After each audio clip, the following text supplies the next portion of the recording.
those canopy screws in the Helion are still my nemesis. It was a rainy weekend here in northwest Montana, so I had some time to spend on the bench again with the Helion, and I came up with a solution to the screws. More or less a quick release for the canopy. Very easy mod. Anybody can do it. If I can, anybody can, as long as you have some 2mm screws and a Dremel tool.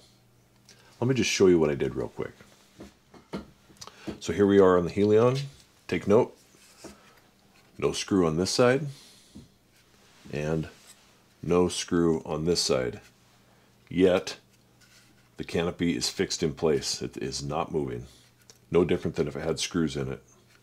Basically all I've done, I've taken some 2mm screws, I've threaded them in the holes with the canopy removed, of course, and cut the heads off of them, leaving about 4mm of stud left on each side.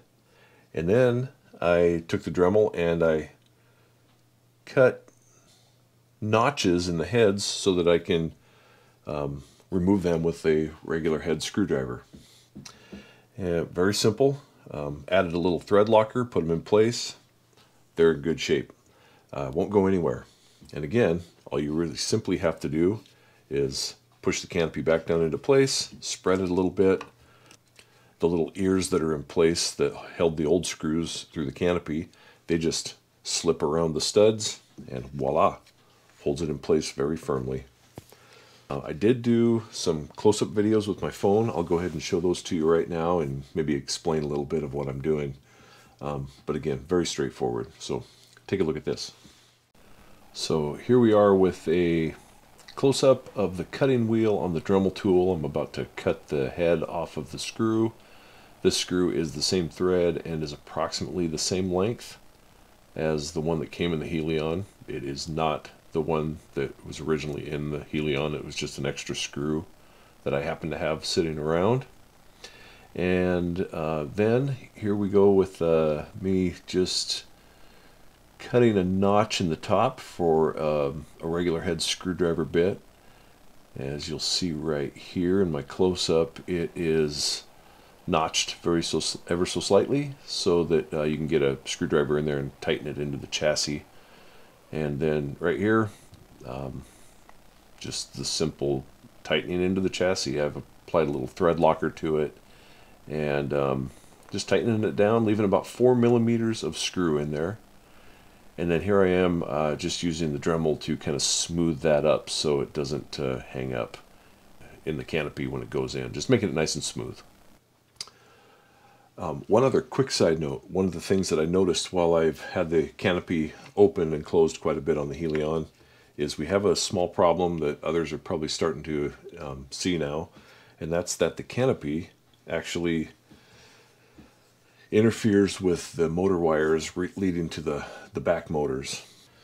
The canopy, when it closes, is pinching the wires right here.